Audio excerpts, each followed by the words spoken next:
చెప్తున్నారంటే ఎస్, ఎందుకంటే నాకు అంతకుముందు కూడా ఫోన్ చేస్తూ మేము ఒకవేళ సీఎం గారితో మేము సెపరేట్గా కొన్ని వచ్చినప్పుడు మిమ్మల్ని పిలుస్తాం సార్ అని చెప్పి నన్ను కొందరు పేర్లు అవసరం లేదు. కానీ నన్ను అన్నప్పుడు ఒక బల్మూరి గారు వస్తున్నప్పుడు ఏమంటారు వాయిస్ ఆఫ్ ది గవర్నమెంట్ కాబట్టి సో ఒకసారి చెప్పితే మనం కన్విన్స్ చేయడానికి అవకాశం ఉంటుందనే ఉద్దేశంతో ఇక్కడికి వచ్చిన. ఎందుకంటే ఈ సమస్య మీకు తెలియకుండా పోలేదు. ఫస్ట్ ఆఫ్ ఆల్ ఏంటంటే ప్రెసిడెన్షియల్ ఆర్డర్, దీని అన్నింటికి కారణం ప్రెసిడెన్షియల్ ఆర్డర్. అయితే ప్రెసిడెన్షియల్ ఆర్డర్లో కూడా చాలా ఏమంటాం న్యాయబద్ధంగా లేదా విశాల దృక్పథంతో ఆలోచిస్తే ఏర్పడ్డాయి ఆ సిడిసి 1 కానీ సిడిసి 2 కానీ. బేసికల్గా 1975లో ఒక ప్రెసిడెన్షియల్ ఆర్డర్ ఉంటుంది, మీ అందరికీ తెలుసు. దాంట్లో ఏముంటుందంటే డిస్ట్రిక్ట్ క్యాడర్ ఉంటుంది, జోనల్ క్యాడర్ ఉంటుంది, మల్టీ జోన్ ఉంటుంది, స్టేట్ ఉంటుంది. ఈ 4 ఉంటుంది. మీరు ఎవరిని తీసుకున్నా ఈ 4 ఎక్కడో గుర్తులో పెట్టాలి. ఈ 2018కి వచ్చేసరికి కొత్త ప్రెసిడెన్షియల్ ఆర్డర్లో ఏం చేస్తున్నారంటే డిస్ట్రిక్ట్ క్యాడర్ పెట్టున్నారు, జోనల్ క్యాడర్ పెట్టున్నారు, మల్టీ జోనల్ పెట్టున్నారు, స్టేట్ ఎత్తేస్తున్నారు. స్టేట్ క్యాడర్ ఉండదు.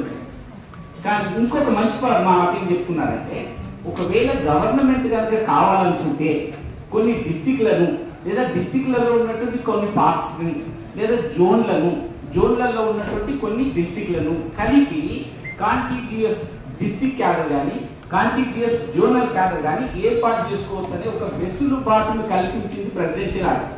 గుడ్డిగా ఇంప్లిమెంట్ చేయమని కాదు. మనం అంటే ఐఐటిఎల్స్ ఉండవచ్చు కాక బోర్డు చేయమని.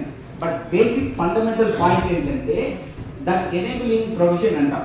అంటే చట్టాలలో ఏం చేస్తారంటే ఎప్పుడైనా అవసరమైతే ఈ ప్రొవిజన్ని వాడుకోవచ్చు అని ఈ ఉద్దేశించినటువంటిది ఈ సిడిసి 1 మనం మాట్లాడుతున్నటువంటి సిడిసి 1 కానీ సిడిసి 46లో మన టిఎస్ఎస్పికి సంబంధించి.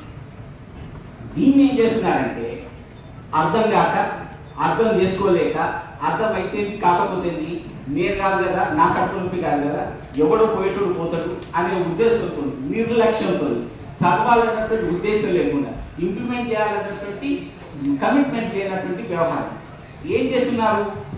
అసలు టిఎస్ఎస్పి బెటాలియన్స్ అని జిల్లాకు ఒకటి ఉండవు.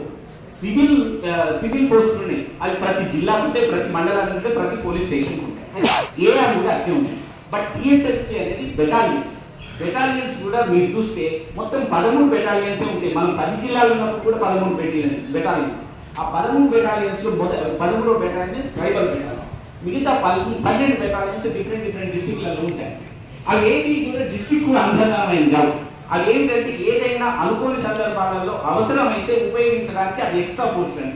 అందుకని special force, that itself name itself no special force.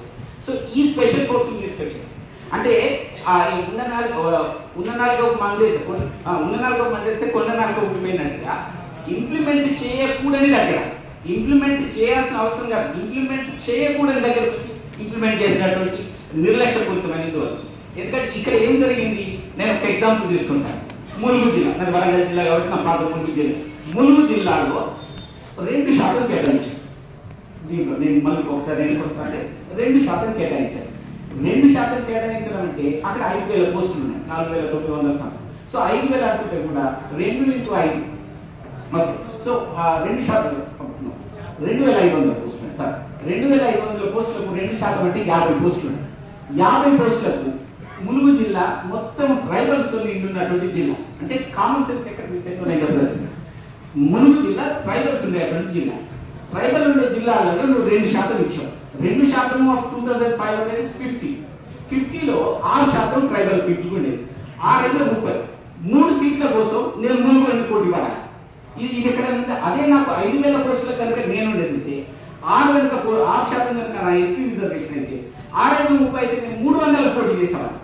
300 మెరిట్లో నేను వచ్చేవాడిని. నీ అనాలోచితమైన చర్య వల్ల నేను 3 పోస్టులు కన్ఫైన్ అయింది. అంటే నేను నా ఎస్టీలో నేను టాప్ 3లో ఉన్నా. అందుకని మీకు చూస్తే హైదరాబాద్ లాంటి ప్రాంతాలలో అంటే రిజర్వేషన్ ఇచ్చిన తర్వాత వాళ్ళ క్వాలిఫికేషన్స్ ఏదైతే ఉందో అక్కడి దాకా క్వాలిఫై అయితే 126, 130 మార్క్స్ వచ్చినా కూడా గ్రామీణ ప్రాంతాలలో లేదా ట్రైబల్ ఏరియాలలో ఉన్న వాళ్ళకి రాకుండా పోయింది. ఇది ఎంత ఇర్రేషనల్ ఇంప్లిమెంటేషన్ అంటే అంత ఇర్రేషనల్ ఇంప్లిమెంటేషన్. ఈ ఇన్వెస్టిగేషన్ ఇంప్లిమెంటేషన్ చెప్పాలంటే అసలు ఈ బోర్డును మనకు కేసీఆర్ ఉద్యమ కాలంలో చెప్తుండేవారు ఒక సామెత ఆంధ్ర వాళ్ళ గురించి, నేను గిచ్చినట్టు చేస్తాను మీరు ఏడ్చినట్టు చేయండి ఎందుకు ఒక సామెత. ఇది రిక్రూట్మెంట్ లో కూడా పాటించున్నారు గత ప్రభుత్వం. ఏమని, మేము నోటిఫికేషన్ ఇచ్చినట్టు చేస్తాం మీరు నింపినట్టే, నింపట్లేదేమి. ఇది ఎందుకంటున్నారంటే లాస్ట్ ఇయర్ కూడా 16,000 17,000 పోస్టులు 3,000 పోస్టులు ఖాళీగా పెట్టున్నారు. సుప్రీంకోర్టు విన్నవించిన తర్వాత 1,370 పోస్టులు ఖాళీ ఉన్నాయని వాళ్ళే ప్రకటించున్నారు. ఇదంతా ఎందుకు? తప్పుడు తరగతులతోని ఆలోచన లేకుండా ఇప్పుడు ఇంప్లిమెంట్ చేస్తారు. ఇప్పుడు కూడా నేను మీకు ఇస్తాను. ఇప్పుడు కూడా ఇది 3 స్టేజ్లు ఉన్నాయి. ఒకటి మొన్న అటెస్టేషన్ ఫామ్ నింపడం అయింది. అటెస్టేషన్ తర్వాత మెడికల్ ఉంటుంది. మెడికల్ తర్వాత మీ కేసులు ఏమైనా ఉన్నాయని యాంటిసిపేట్ చెక్ ఉంటుంది. ఈ అన్ని చేసిన తర్వాత ఏమవుతుంది, దీనిలో సగం కంటే ఎక్కువ మంది పోతారు. టిఎస్పిఎస్ ఇది గుర్రానికి బండికి మనం గుర్రాన్ని వెనక పెట్టినట్లు లెక్క. ఏం జరుగుతుందంటే ఈ తార్కిక విధానం వల్ల 1:1 మొత్తం లిస్టు ఇస్తారు. 1:1 ఇచ్చిన తర్వాత అక్కడి నుంచి స్టార్ట్ చేస్తారు. ఏంటి, మీరు అటెస్టేషన్ ఫామ్ నింపండి, అందులో 15 మంది జాబ్ ఒక జిల్లా నుంచి మెడికల్ చేస్తారు, అందులో మీ కలర్ బ్లైండ్నెస్, మీ ఫ్లాట్ ఫుడ్, ఈ ఫుడ్ అన్ని కలిస్తారు, అందులోకి 15 మంది. మళ్ళీ యాక్సిడెంట్ అంటారు, 498 కేసులలో అందరిని ఇరికించేస్తే పోరాడు జాబ్ లేకపోతే అట్లా 15 మంది. సో అంటే ఒక డిస్ట్రిక్ట్ నుంచి 50 మంది నువ్వు ఇచ్చిన లిస్టుకి వెళ్ళిపోతారు. ఈ 50 ఇంటూ 30 వేసుకున్నా, 50 చేసుకున్నా 1500 పోస్టులు బట్టిగానే వెళ్ళిపోతుంది. ఈ 1500 పోస్టులు నింపడు. ఇది కాదు టిఎస్పిఎస్సి చాలా పర్ఫెక్ట్ పద్ధతి. ఏం చేస్తుంది, మొదలు 1:2 3 తీస్తారు. తీసిన తర్వాత ఏం చేస్తారు, అప్పుడు మీ సర్టిఫికేట్ వెరిఫికేషన్ అంటారు, మెడికల్ అంటారు, యాంటిసిపేట్ ఏమైనా చేసిన తర్వాత లాస్ట్ ఆఖరికి ఇంతకుముందు అశోక్ సార్ చెప్పింది మిగతా చెప్పింది రీఇన్వెస్ట్మెంట్ అడుగుతారు. అంటే నీకు ఈ ఉద్యోగం అవసరమా, నీకు వేరే ఉద్యోగం వచ్చిందా, మీకు రాకపోతే నాకు అవసరం లేదని రాసి ఇవ్వండి అంటారు.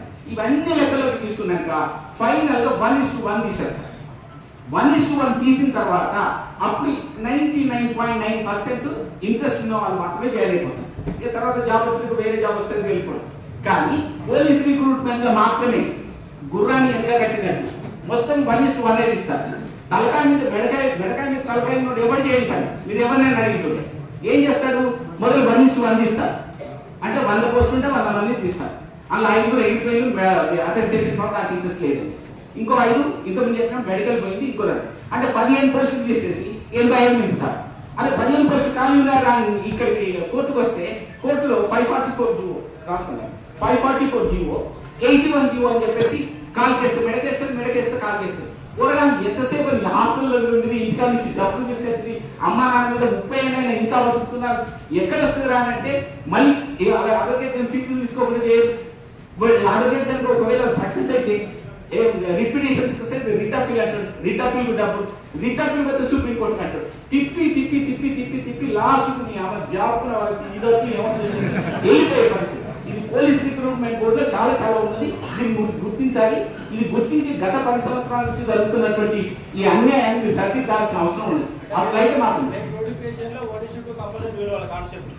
ఇది నేను చేసిన మీకు 30 పారాగ్రాఫ్ 30లో ఉంటుంది నోటిఫికేషన్ లో ఫాలో వేకెన్సీస్ అని ఆఖరికి సుప్రీంకోర్టు ఇచ్చింది. మన నేర్మెట్ల వంశీ ఉంటుంది జడ్జ్మెంట్ కాపీ, దాంట్లో చాలా క్లియర్ గా చెప్తున్నాడు. ఫాలో వేకెన్సీస్ అంటే ఎవరైనా జాయిన్ కాకపోతే, అంటే నేను మెడికల్ చెకప్ ఇచ్చిన మీరు రాలేదు, అది ఫాలో వేకెన్సీ.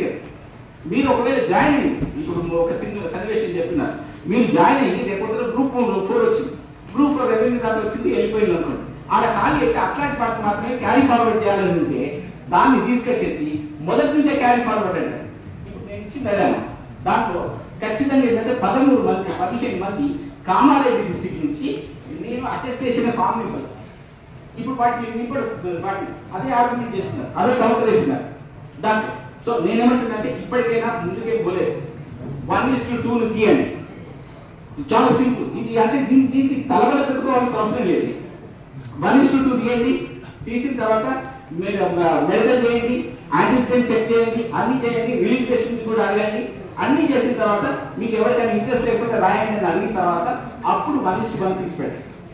మీరు అంటే ఇద్దామన్న ఉద్దేశం మీకుంటే, ఇచ్చినట్టు చేద్దామన్నట్టుంటే ఏం చేయాల్సిన అవసరం లేదు. ఇద్దామన్న ఉద్దేశంతో మాత్రం చేయాల్సిన పని. ఇంకొకటి నేను ఈ ఒక్క పాయింట్ ఏం చెప్దాం అనుకున్నానంటే, ఈ జాబ్స్ అన్ని ఒకటేసారి వేస్తున్నారు ఎలక్షన్స్ ముందని చెప్పేసి. దీనివల్ల ఎంత నష్టం ఉన్నదంటే అంత నష్టం ఉన్నది. ఎందుకంటే కనీసం మీరు అన్ని పోస్టులు కలిపితే